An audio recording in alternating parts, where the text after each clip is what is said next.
दोस्तों मैं वैभव अंशराज आपका स्वागत करता हूं तक्षशिला ट्यूटोरियल के ऑनलाइन चैनल पे। दोस्तों आज हम लोग बात करेंगे क्लास 12 के फिजिक्स के चैप्टर नंबर 12 के बारे में, जिसका नाम है परमाणु। इसमें दोस्तों हम लोग अपना पहला लेक्चर कंप्लीट कर चुके थे। आज हम लोग आगे बढ़ेंगे और बात करेंगे लेक्चर 12.2 के बारे में। तो देखिए दोस्तों, आज का जो हमारा लेक्चर है वो जिस टॉपिक से स्टार्ट होगा वो है रदरफोर्ड अल्फा कण प्रकीर्णन प्रयोग के आधार पर नाभिक के आकार का आकलन। ठीक है, मतलब हमें आपने लास्ट वाले लेक्चर में पढ़ा था रदरफोर्ड का परमाणु मॉडल क्या होता है। ठीक है, तो दोस्तों रदरफोर्ड का परमाणु मॉडल की अगर हम बात करें तो उनको एक प्रैक्टिकल करना पड़ा था पहले। ठीक है, उसे हम लोग बोलते हैं रदरफोर्ड का अल्फा कण प्रकीर्णन प्रयोग। तो उसमें क्या किया था उन्होंने, एक नाभिक पर, ठीक है, या एक परमाणु पर अल्फा कणों की बमबारी की थी। ठीक है, अब जब उन्होंने बम्बार्टमेंट किया था अल्फा कणों का, तो जितने भी अल्फा पार्टिकल्स हैं वो क्या कर रहे थे, वो नाभिक या परमाणु की तरफ गति कर रहे थे। ठीक है, और जब उन्होंने परमाणु पर गिराया उन अल्फा कण को, तो उसमें से कुछ अल्फा पार्टिकल्स ऐसे थे जो बिल्कुल सीधे निकल गए, कुछ एक्यूट एंगल यानी कि न्यून कोण से डेविएट हो गए, और कुछ लोग जो है वो ऑब्ट्यूज एंगल यानी कि अधिक कोण से डेविएट हो गए। तो इसके आधार पर उन्होंने 3 प्रेडिक्शन किए, और ये तीनों प्रेडिक्शन, ये तीनों बिंदु जो है वो रदरफोर्ड के परमाणु मॉडल में दे दिए गए। ठीक है, तो उसी रदरफोर्ड के उसी परमाणु मॉडल से एक नया टॉपिक जुड़ा हुआ है। वो ये है दोस्तों कि अगर हम किसी प्रयोग में क्या किया गया था, परमाणु के ऊपर अल्फा कण गिराए गए थे। यहां पे थोड़ा सा चेंज हो जाएगा मामला। ठीक है, क्या होगा, यहां पे परमाणु नहीं होगा बल्कि नाभिक होगा। ठीक है, किसी भी तत्व का नाभिक होगा और उस नाभिक पे आप अल्फा कणों को गिराएंगे।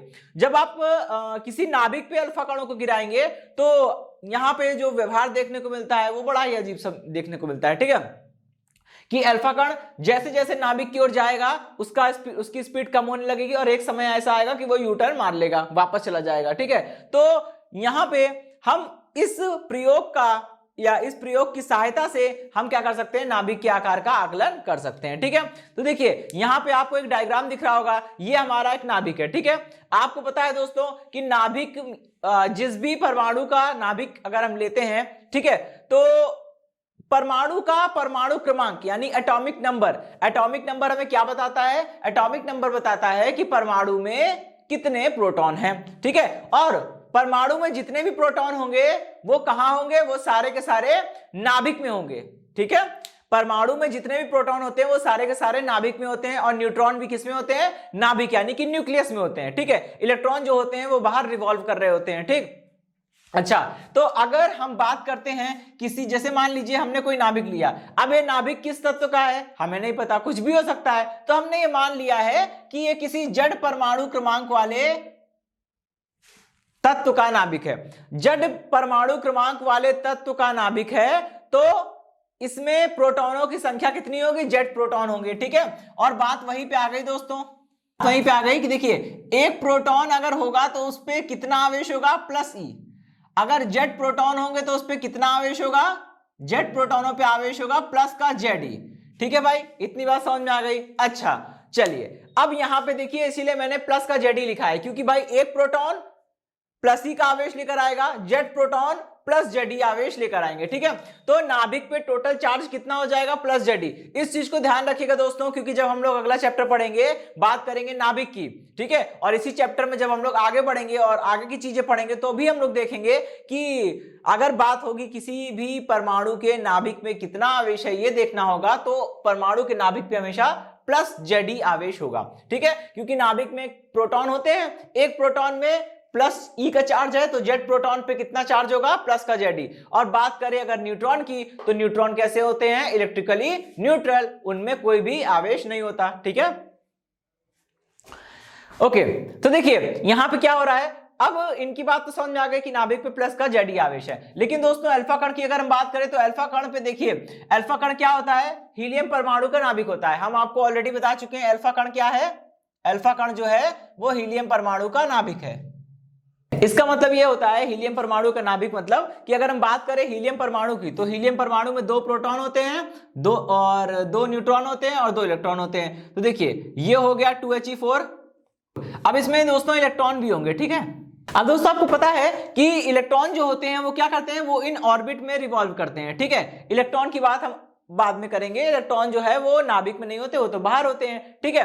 अच्छा, अब मैंने कहा कि अल्फा कण अगर आपको चाहिए तो आपको करना क्या होगा, किसी हीलियम परमाणु में से इलेक्ट्रॉनों को निकाल देना होगा, ठीक है। हीलियम परमाणु ये बना था, इसमें से हमने क्या किया, इलेक्ट्रॉनों को निकाल दिया, इतना हिस्सा हम, इतना पोर्शन हम मिटा देंगे, ठीक है। चलिए, जब आपने इतना पोर्शन मिटा दिया तो देखिए बचा क्या, ये बचा हीलियम परमाणु का नाभिक, इसी को हम लोग क्या बोलते हैं, अल्फा कण। तो जब दोस्तों अल्फा कण की बात अगर हम करेंगे तो अल्फा कण हीलियम परमाणु का नाभिक है। जब हीलियम परमाणु का नाभिक है अल्फा कण, तो हमें अगर अल्फा कण पे कितना चार्ज होता है ये निकालना है, तो बेसिकली हमें क्या करना होगा, केवल ये देखना है कि हीलियम परमाणु के नाभिक में कितने प्रोटॉन कितने न्यूट्रॉन।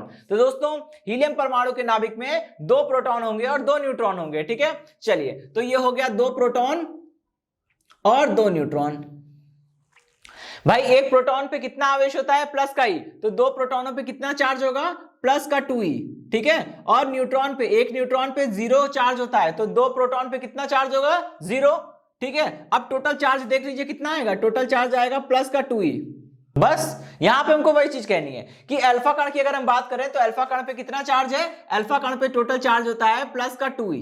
अब देखिए, जब ये अल्फा कण नाभिक की ओर गति करेगा, नाभिक पे गिरेगा, ठीक है, तो शुरुआत में तो जब ये नाभिक की ओर गिर रहा होगा इसकी स्पीड खूब ज्यादा होगी। और दोस्तों स्पीड ज्यादा है, इसका मतलब क्या हुआ, इसका मतलब होता है कि उसकी काइनेटिक एनर्जी भी ज्यादा है, उसकी गतिज ऊर्जा भी ज्यादा है, ठीक है। जितना ज्यादा वेग होगा उतनी ज्यादा गतिज ऊर्जा होगी, ठीक है, क्योंकि जितना ज्यादा v की वैल्यू होगी उतनी ज्यादा k की वैल्यू होगी, ये बात तो तय है। अच्छा, अब इसको यहां से समझिए कि शुरुआत में अल्फा कण की काइनेटिक एनर्जी बहुत ज्यादा थी, उसकी गतिज ऊर्जा बहुत ज्यादा थी, मतलब उसका वेग भी ज्यादा होगा, उसकी वेलोसिटी भी ज्यादा होगी, ठीक है। अच्छा, जब उसकी वेलोसिटी ज्यादा है और जैसे जैसे ये नाभिक की ओर यानी न्यूक्लियस की ओर बढ़ेगा, तो दोस्तों आपको पता है अल्फा कण पॉजिटिव है, नाभिक तो हमेशा ऑलवेज पॉजिटिव रहता है, 2 पॉजिटिव चार्ज के बीच में प्रतिकर्षण का बल लगेगा, यानी कि रिपल्शन का फोर्स लगेगा, ठीक है। और ये जो रिपल्शन का फोर्स होता है वो क्या होता है दोस्तों, ये जो रिपल्शन का फोर्स होता है वो क्या होता है, वो दूरी के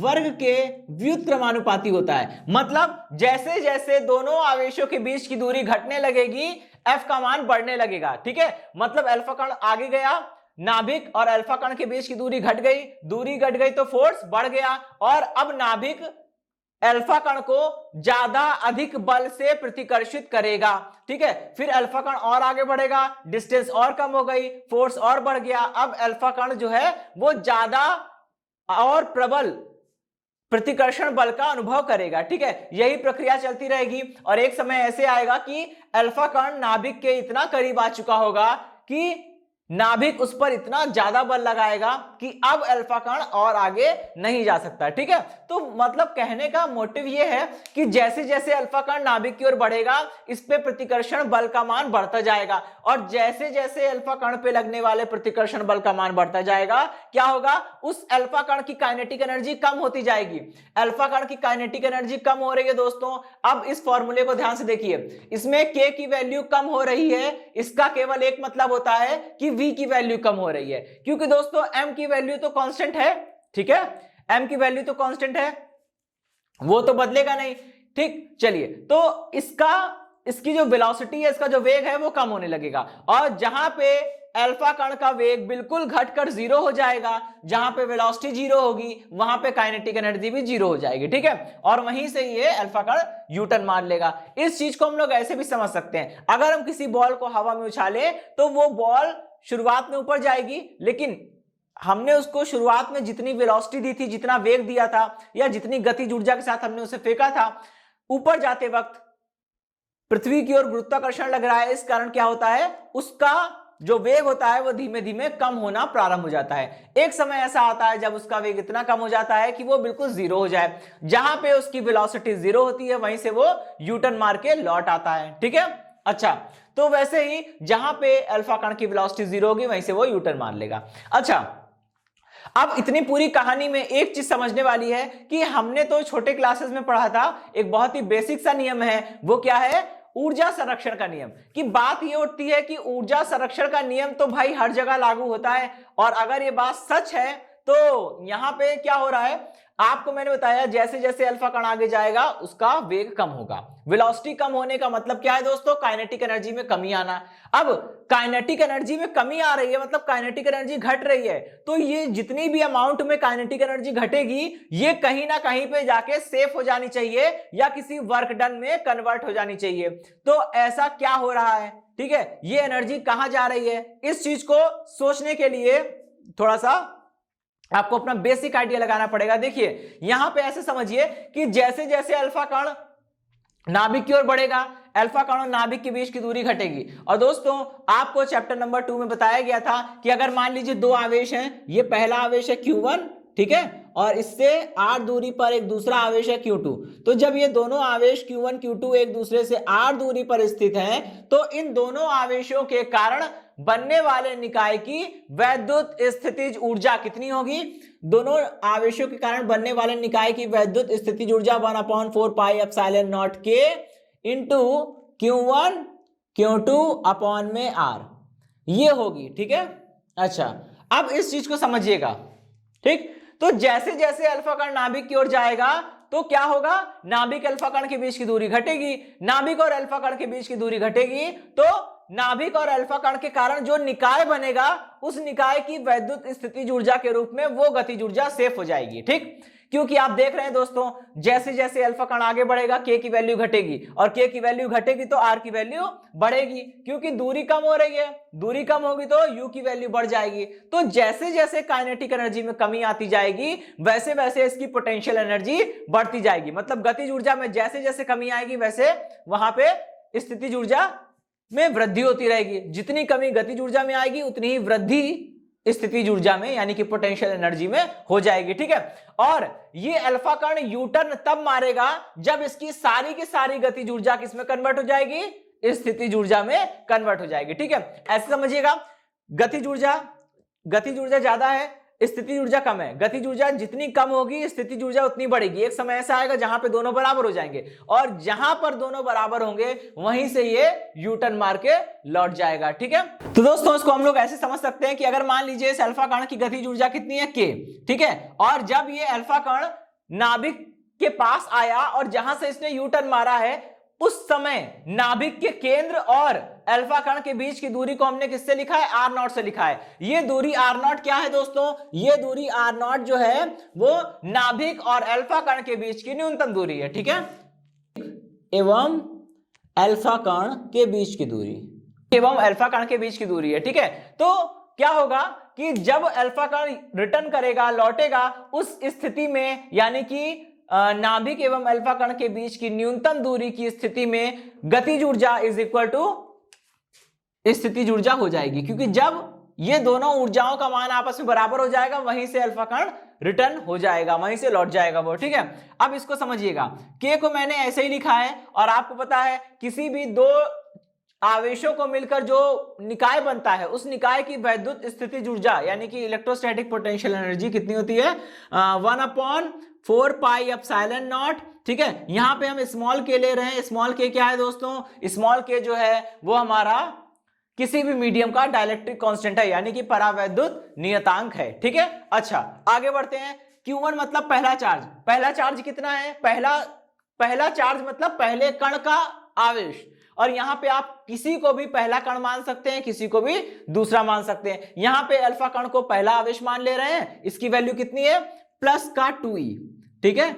अच्छा अब दूसरा आवेश नाभिक हो गया, क्योंकि दो ही लोग हैं, आपने अल्फा कण को पहला आवेश माना तो ये अपने आप दूसरा हो गया। और दूसरे कण की बात करें तो दूसरे कण का आवेश कितना है? प्लस का Ze, ठीक। अपॉन में डिस्टेंस होती है, वो डिस्टेंस हो गई r0। अब इस चीज को समझिएगा, तो कितना हो गया? k is equal to 1/4 pi epsilon not into k, ठीक है। और ये कितना हो गया? प्लस का मल्टीप्लाई होके प्लस आएगा 2z ई स्क्वायर अपॉन में r0, ठीक है। अब यहां से r0 की वैल्यू निकालिए, कितना हो जाएगा? r0 is equal to 1/4 pi epsilon not into k, और ये हो गया 2z ई स्क्वायर अपॉन में, चलिए ठीक है। अच्छा तो ये तो हो गया इसका जवाब। इस पे दोस्तों डायरेक्ट क्वेश्चन आते हैं, अल्फा कण की जगह कोई भी कण हो सकता है, ठीक है, और नाभिक की जगह कोई भी दूसरा पार्टिकल हो सकता है, ठीक है। तो इस चीज को समझिएगा, लेकिन फॉर्मूला यही लगेगा, ठीक है। जब भी आपसे कहेगा कि दो सेम चार्ज हैं, ठीक है, सेम टाइप के चार्ज हैं, या दोनों पॉजिटिव हैं या दोनों निगेटिव हैं, और एक दूसरे की ओर अप्रोच कर रहे हैं, तो आप ये बताइए कि उनके बीच की, दोनों आवेशों के बीच की क्लोजेस्ट डिस्टेंस यानी कि न्यूनतम दूरी क्या हो सकती है। तो न्यूनतम दूरी निकालने की जब भी बात करेगा, हमेशा इस वाले कॉन्सेप्ट को लगाएंगे कि गतिज ऊर्जा को स्थितिज ऊर्जा के बराबर करेंगे, और यहां से जो आर नॉट या आर की जो भी वैल्यू निकल के आएगी वो दोनों के बीच की क्लोजेस्ट डिस्टेंस होगी, ठीक है। अच्छा, तो अब ध्यान रखिएगा, हमेशा ये अल्फा कणों कोई जरूरी नहीं है, बस आपको यहाँ पे Q1 Q2 की जगह फर्स्ट चार्ज सेकंड चार्ज रखना है, बस बात खत्म, ठीक है। तो ये क्वेश्चन दोस्तों, इस पे एक छोटा सा क्वेश्चन है, ठीक है, वो हम लोग देखेंगे और फिर हम लोग आगे बढ़ेंगे और बोर के परमाणु मॉडल की बात करेंगे, ठीक है। चलिए दोस्तों, अब हम लोग बढ़ते हैं और देखते हैं अपना क्वेश्चन में देखिए क्या बोला जा रहा है। 20 इलेक्ट्रॉन वोल्ट गतिज ऊर्जा वाला कोई अल्फा कण, ठीक है, किसी Cu परमाणु मतलब कि कॉपर, ठीक है, किसी कॉपर के परमाणु के नाभिक के साथ संघट्य करता है। संघट्य का मतलब है कि टकरा रहा है, ठीक है।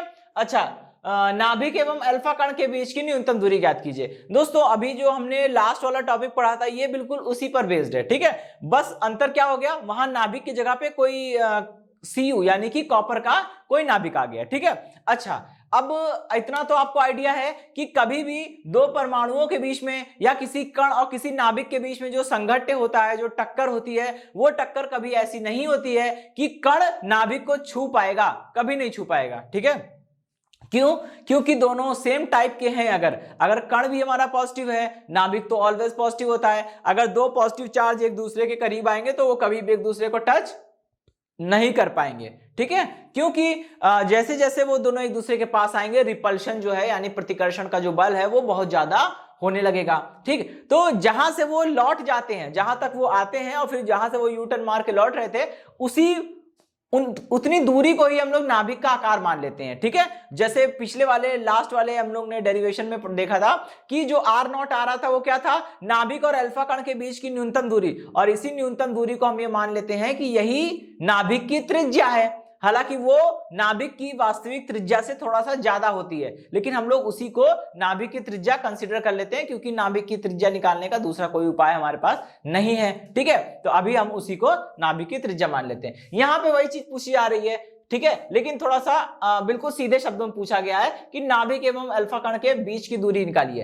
अगर इस क्वेश्चन को इस तरह से भी पूछते हैं कि नाभिक के आकार का आकलन कीजिए, नाभिक की त्रिज्या ज्ञात कीजिए, तो भी समझ लीजिएगा कि आपसे आर नॉट की वैल्यू पूछी जा रही है, ठीक है। चलिए स्टार्ट करते हैं। सबसे पहले फॉर्मूला में पता है कि नाभिक और अल्फा कण के बीच की दूरी कितनी होगी, r not is equal to 1/4 pi epsilon not, ठीक है। यहां पे देखिए मीडियम कुछ नहीं बोला है, इसका मतलब ये सारा एक्सपेरिमेंट कौन से माध्यम में हो रहा होगा, वायु में हो रहा होगा या निर्वात में हो रहा होगा, क्योंकि मैंने आपको चैप्टर नंबर 1 में बताया था, जहां पे हम लोग ने कूलाम फोर्स पढ़ा था, उसमें मैंने कहा था अगर दो चार्जेस के बीच में मीडियम कोई नहीं है तो समझ लीजिएगा मीडियम कौन सा है, मीडियम आपका वायु या निर्वात है, ठीक है, ओके। तो यहां पे मीडियम कोई नहीं है, मतलब दो चार्जेस हैं उनके बीच में कोई मीडियम नहीं है, ठीक है, तो मतलब मीडियम क्या होगा, वायु होगा। वही चीज यहां पे अप्लाई करिए भाई, पहला चार्ज कौन सा है, अल्फा कण, दूसरा चार्ज कौन सा है, हीलियम पर कॉपर का नाभिक, ठीक है। दोनों चार्जेस के बीच में कोई भी मीडियम नहीं दिया गया है, मतलब मीडियम क्या होगा, वायु होगा या निर्वात होगा। तो के बराबर यहां पे 1 रख दिया, इसलिए वो गायब है, ठीक है। अच्छा, अभी क्या था, ये था 2ZE² अपॉन में के, ठीक है, यहां पे सारी वैल्यू रख दीजिए। R not is equal to, इसकी वैल्यू कितनी होती है, 9 × 10⁹, ये आपको याद हो गया होगा, ठीक है, ओके। इधर देखिए ये है 2Z, भाई कॉपर के लिए Z कितना होता है, ठीक है, 29, और इसके बाद E की वैल्यू स्मॉल e कितना होता है, 1.6 × 10⁻⁹, और इसका हमने क्या कर दिया, इसका हमने स्क्वायर कर दिया, ठीक है, डिवाइडेड बाय के की वैल्यू कितनी है, 20 इलेक्ट्रॉन वोल्ट। दोस्तों 1 इलेक्ट्रॉन वोल्ट बराबर कितना होता है, 1 इलेक्ट्रॉन वोल्ट बराबर होता है 1.6 × 10⁻⁹ जूल, ठीक है। अच्छा, अभी हमें थोड़ा सा इसको इंप्रूव करना है, ठीक है। क्या करेंगे, इसको कन्वर्ट करिए, ये हो गया 20 electron volt is equal to कितना हो जाएगा 20 इंटू 1.6 मल्टीप्लाइड बाय 10⁻⁻19 जूल। कहने का मतलब ये है कि इलेक्ट्रॉन वोल्ट को जूल में कन्वर्ट करने के लिए 1.6 इंटू 10⁻⁻19 से मल्टीप्लाई करना पड़ेगा, ठीक है। वही चीज यहां पे करके रख दीजिए, 20 इंटू 1.6 इंटू 10⁻⁻19। अब जब आप इसको सॉल्व करेंगे तो कितना आ जाएगा दोस्तों, R0 is equal to 4.176 into 10⁻⁸। ये क्या हो गया भाई, देखिए सब कुछ हमने एमकेएस में रखा है तो आंसर भी एमकेएस में ही आएगा। एमकेएस यूनिट क्या होनी चाहिए इसकी, ये डिस्टेंस है तो एमकेएस यूनिट इसकी मीटर हो जाएगी, ठीक है। तो ये तो हो गया क्वेश्चन का आंसर। अब दोस्तों हम लोग बढ़ेंगे अपने नेक्स्ट टॉपिक की ओर। दोस्तों अब जो हमारा नेक्स्ट टॉपिक है वो है बोहर का परमाणु मॉडल, ठीक है। तो देखिए सबसे पहले हम लोग समझेंगे कि इसका बैकग्राउंड क्या है, बोहर का परमाणु मॉडल कैसे आया और जरूरत इस मॉडल की हमें बेशक थी, ठीक है।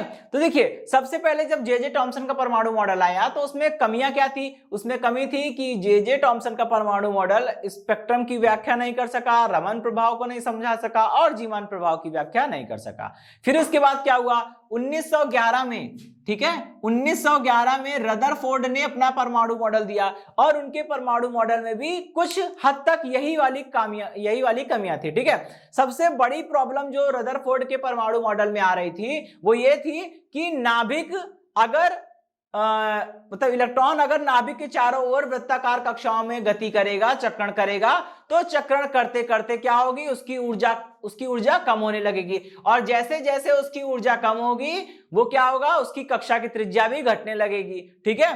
क्योंकि जब इलेक्ट्रॉन की ऊर्जा कम होगी तो वो नाभिक के धीरे धीरे पास आने लगेगा और जब वो नाभिक के पास आने लगेगा उसकी त्रिज्या भी कम होती जाएगी और अंत में वो नाभिक पे गिरेगा। और अगर ऐसा होगा तो नाभिक बचेगा ही नहीं और जब नाभिक अस्तित्व में नहीं रहेगा तो बाकी किसी भी चीज के यानी किसी भी पदार्थ के हम लोग किसी भी पदार्थ की रचना की कल्पना भी नहीं कर सकते हैं। कि हमने पढ़ा है कि हर एक पदार्थ अणुओं से मिलकर बना है, अणु परमाणु से मिलकर बने हैं। जब परमाणु ही नहीं बचेगा तो अणु भी नहीं बनेगा और जब अणु नहीं बनेगा तो वो सारी वस्तुएं, सारे पदार्थ कैसे बन सकते हैं। तो सबसे बड़ी प्रॉब्लम तो यहां पे आ गई, ठीक। दूसरी प्रॉब्लम थी रदरफोर्ड की, कि रदरफोर्ड ने कहा था कि इलेक्ट्रॉन की ऊर्जा कम होने के कारण उनकी ऊर्जा में जो परिवर्तन होता है वो बिल्कुल सतत होता है और अगर ऊर्जा में परिवर्तन सतत है तो परमाणुओं का स्पेक्ट्रम भी सतत मिलना चाहिए, जबकि वो सतत यानी कि कंटिन्यूअस ना होके विविक्त यानी कि डिस्क्रीट था। दूसरी प्रॉब्लम। और तीसरी प्रॉब्लम तो वही सेम कि रमन प्रभाव और जीमान प्रभाव की व्याख्या वो नहीं कर सके, ठीक है। अब क्या हुआ, नील बोर आते हैं, ठीक है। नील बोर ने क्या किया कि रदरफोर्ड के परमाणु मॉडल में जो प्रॉब्लम्स आ रही थी उसको हटाया और जब उनके परमाणु मॉडल में जो प्रॉब्लम थी उसको हटा के अपने कुछ पॉइंट उसमें ऐड कर दिए और इसके बाद अपना एक नया मॉडल निकाला, उसको उन्होंने बोला था बोहर का परमाणु मॉडल। और रदरफोर्ड का परमाणु मॉडल आया था 1911 में और ये भी आया है 1911 में, ठीक है। तो यहां पे बस इन्होंने किया क्या, रदरफोर्ड के परमाणु मॉडल में जो पॉइंट्स उनको गलत लगे उसको हटा दिया और अपने कुछ पॉइंट्स उसमें जोड़ दिए और फिर एक नया मॉडल दिया, उसको हम लोग बोलते हैं रदरफोर्ड का परमाणु मॉडल, ठीक है।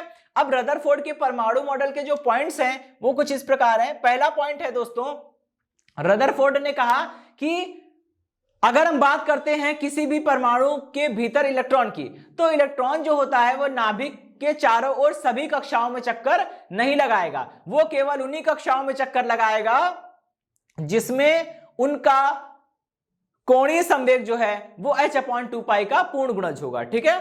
तो सुन देखिए, तो पहला जो पॉइंट है बोहर के परमाणु मॉडल का पहला पॉइंट है वो यही कहता है कि इलेक्ट्रॉन जो है वो नाभिक के चारों ओर, कक्षाएं तो बहुत होंगी लेकिन वो सारी कक्षाओं में चक्कर नहीं लगाएंगे, वो केवल उन्हीं कक्षाओं में चक्कर लगाएंगे जिसमें उनका कोणीय संवेग जो है वो h/2π का पूर्ण गुणज हो, ठीक है, 0.2π का पूर्ण गुणज हो, ठीक। और एक और चीज, अगर मान लीजिए कोई इलेक्ट्रॉन है वो दूसरी कक्षा में है, ठीक है, n = 2 में है, अच्छा, अगर उस कक्षा की त्रिज्या कितनी है, r है, ठीक है, अगर उस कक्षा की त्रिज्या r है, इलेक्ट्रॉन का वेग v है और द्रव्यमान m है, तो इलेक्ट्रॉन का कोणीय संवेग L बराबर m into v into r हो जाएगा, जो कि h अपॉन 2 का पूर्ण गुणज होगा।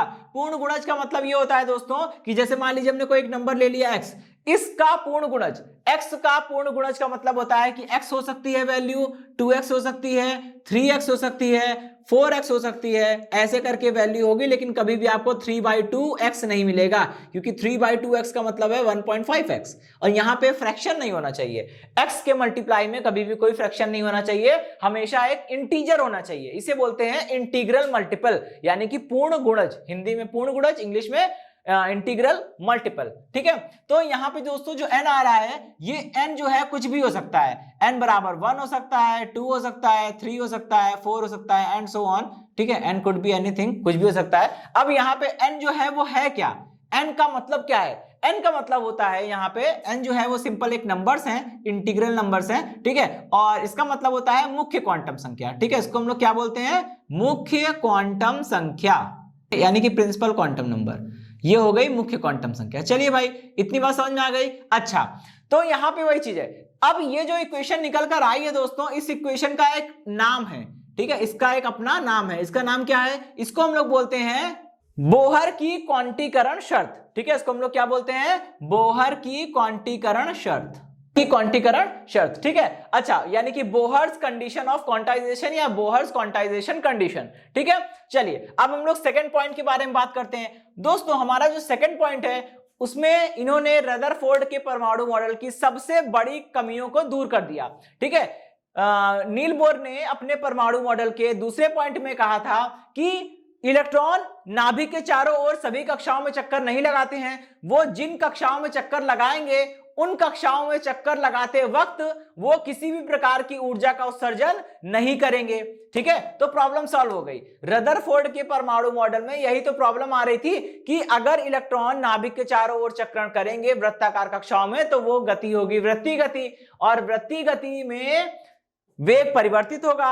वेग परिवर्तित होगा तो त्वरण उत्पन्न होगा, और जब भी कोई त्वरित आवेश गति करता है तो अब वो क्या करता है? विद्युत चुंबकीय तरंगों का उत्सर्जन करता रहता है। और अगर ये बात सच हो गई, इलेक्ट्रॉन विद्युत चुंबकीय तरंगों के रूप में ऊर्जा को निकालने लगा, तो लास्ट में उसकी ऊर्जा बहुत कम हो जाएगी और लास्ट में वो नाभिक में जाके गिरेगा, और जब वो नाभिक में गिरेगा तो नाभिक बिल्कुल डिस्ट्रॉय हो जाएगा। नाभिक नष्ट होने का मतलब है, परमाणु नष्ट होने का मतलब है कि अणु भी नहीं बनेंगे और फिर किसी भी पदार्थ का फॉर्मेशन नहीं हो सकेगा। तो इन्होंने कहा कि जिन भी कक्षाओं में इलेक्ट्रॉन गति करेगा, पहली बात तो उन्हीं कक्षाओं में गति करेगा जिसमें इनका कोणीय संवेग h/2π का पूर्ण गुणज होगा। जब उन कक्षाओं में वो गति करेगा तो वो किसी भी प्रकार की ऊर्जा का उत्सर्जन नहीं करेगा, और ऐसी कक्षाओं को हम लोग बोलते हैं स्थायी कक्षा। ठीक है, ऐसी कक्षाओं को हम लोग क्या बोलते हैं दोस्तों? स्थायी कक्षा, यानी कि स्टेशनरी ऑर्बिट। स्टेशनरी ऑर्बिट का मतलब होता है, स्टेशनरी शब्द का ही मतलब होता है कि स्थिर रहना। स्टेशनरी ऑर्बिट का मतलब होता है स्थिर रहना, स्थिर। ठीक, चलिए अब थर्ड पॉइंट में इन्होंने काफी काम की बात बोली है। ठीक है दोस्तों, इन्होंने थर्ड पॉइंट में ये कहा है कि देखिए, जब भी इलेक्ट्रॉन किसी हायर एनर्जी की स्टेट से लोअर एनर्जी की स्टेट में आता है। अच्छा, ये बात बोलने से पहले मैं आपको एक बात बताना चाहूंगा। देखिए, यहां पे n बराबर 1 का मतलब है ये पहली कक्षा है। नाभिक के सबसे पास में जो कक्षा होती है वो पहली कक्षा, फिर नाभिक से सेकंड नंबर पे जो कक्षा होगी वो दूसरी कक्षा, तीसरे नंबर पे जो होगी वो तीसरी कक्षा, चौथे नंबर पे चौथी, पांचवें नंबर पे पांचवी कक्षा, ऐसे करके चलता चलेगा। ठीक है, और एक और चीज, यहां पे n बराबर क्या होता है? मुख्य क्वांटम संख्या। ठीक है, n बराबर 1, जिस कक्षा के लिए n बराबर 1 होता है उसको हम लोग बोलते हैं k कोश। क्या बोलते हैं? k कोश। जिसके लिए n बराबर 2 होता है उसको हम लोग बोलते हैं l कोश। ठीक है, जिसके लिए n बराबर 3 होता है उसको हम लोग बोलते हैं m कोश।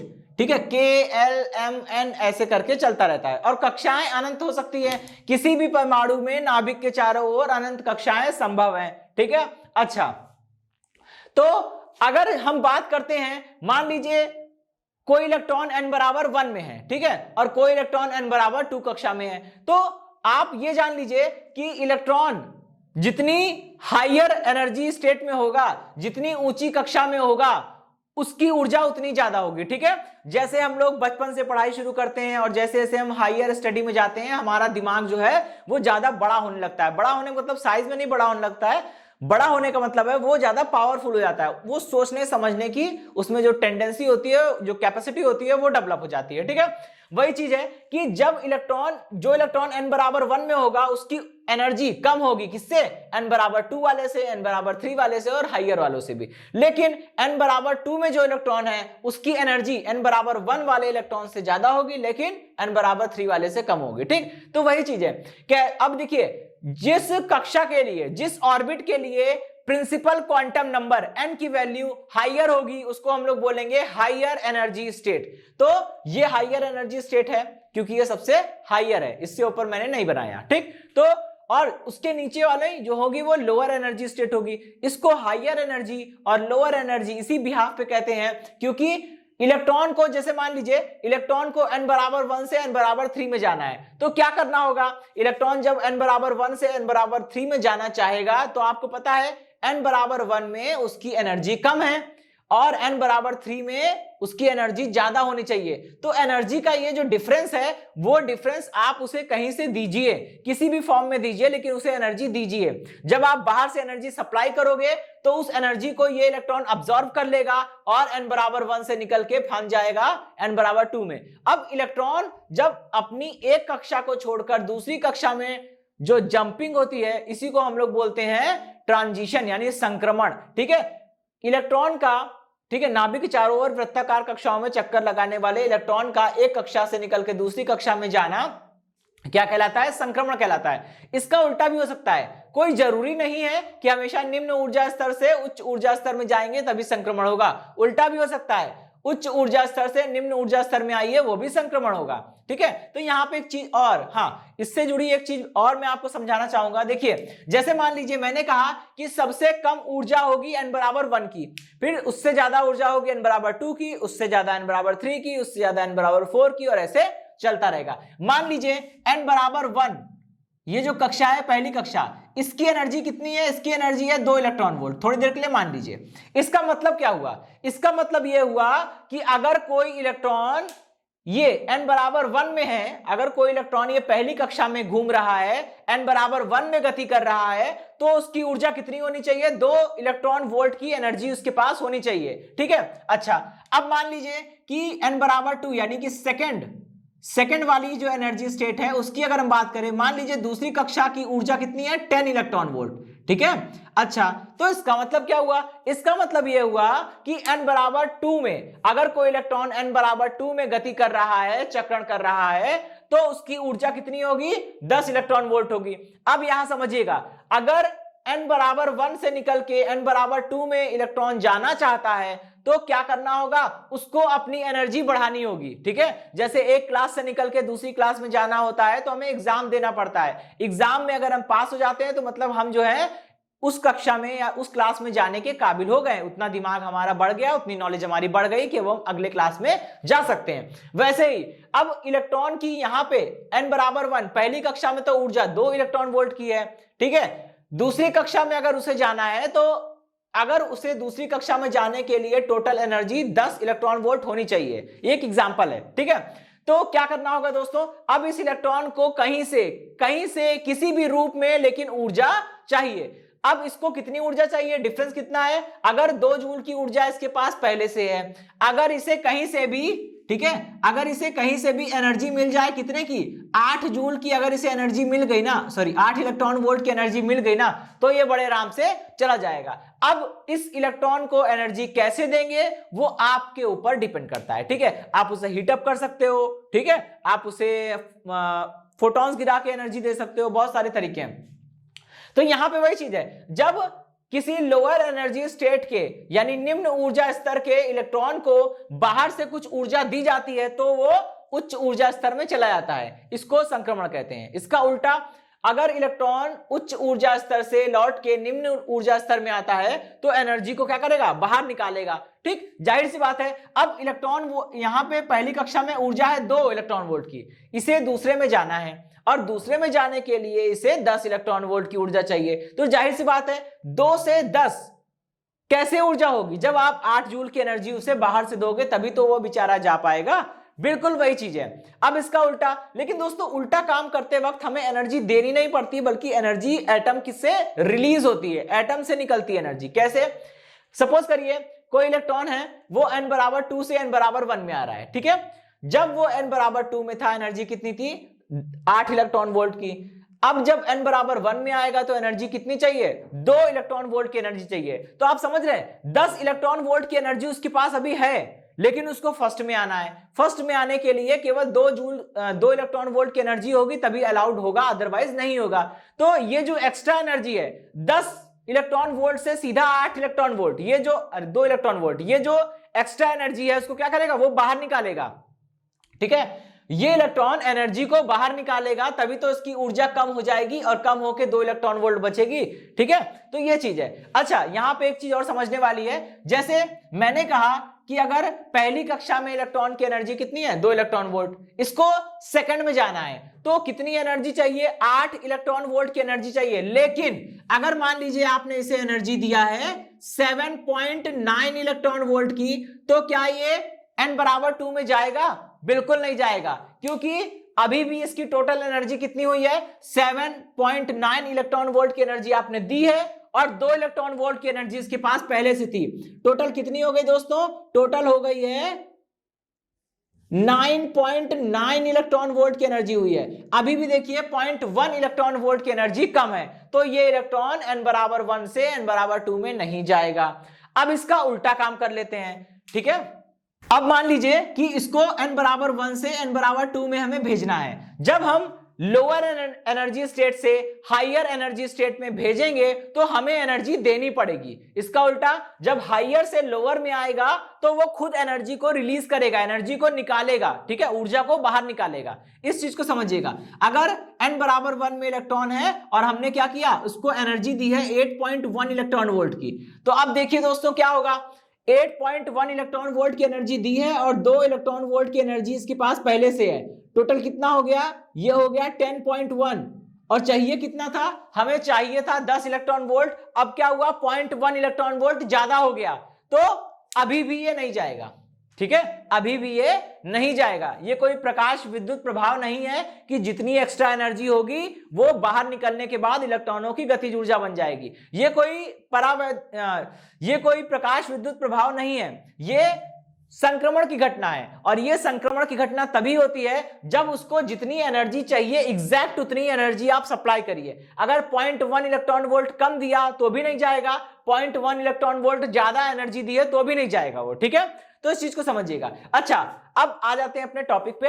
तो बोहर ने अपने थर्ड टॉपिक में कहा है कि जब भी कोई इलेक्ट्रॉन हायर एनर्जी स्टेट, मान लीजिए n बराबर 2 हायर एनर्जी स्टेट है, n बराबर 2 में एनर्जी कितनी है? E2 है, और n बराबर 1 में एनर्जी कितनी है? E1 है। जब भी कोई electron higher energy state E2 से लोअर एनर्जी स्टेट में आएगा तो ऊर्जाओं का जो अंतर है, मतलब E2 माइनस E1, भाई सीधी सी बात है, आपको ऊर्जाओं का अंतर निकालना है, क्या करोगे आप? ठीक है, उच्च ऊर्जा स्तर यानी कि हायर एनर्जी स्टेट में इलेक्ट्रॉन की energy E2 minus lower energy state यानी कि निम्न ऊर्जा स्तर में इलेक्ट्रॉन की एनर्जी।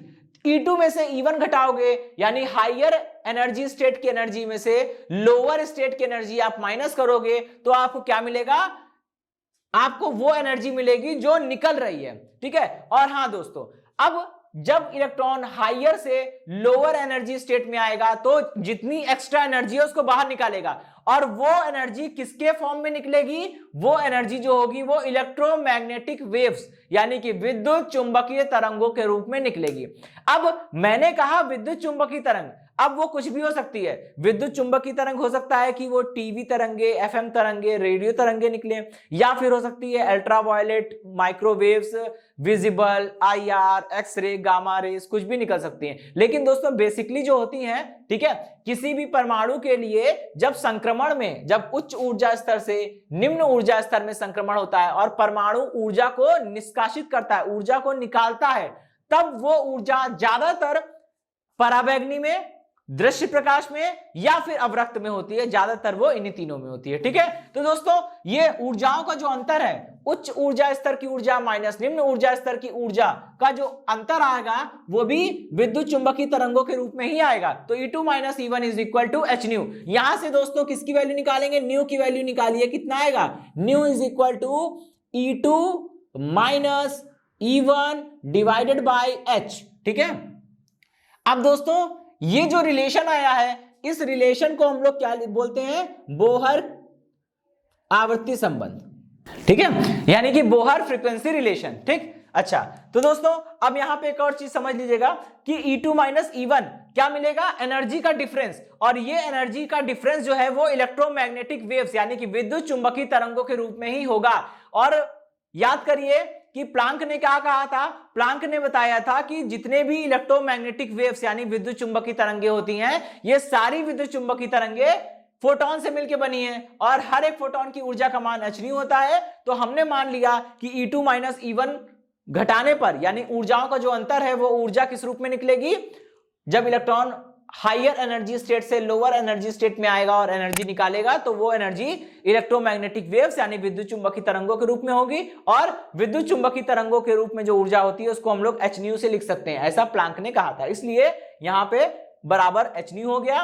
न्यू की वैल्यू निकालेंगे E2 माइनस E1 अपॉन में h प्लांक कांस्टेंट है, जानते ही हैं, और इस वाले संबंध को हम लोग क्या बोलते हैं, बोहर आवृत्ति संबंध। ठीक है दोस्तों, तो देखिए इसी के साथ ये टॉपिक समाप्त होता है और ये सेशन एंड होता है। इस सेशन से जुड़े नोट्स प्राप्त करने के लिए डिस्क्रिप्शन में दिए गए लिंक पर जाके क्लिक कीजिए। ओके दोस्तों, आज के सेशन में इतना ही, मिलता हूं नेक्स्ट सेशन में, धन्यवाद।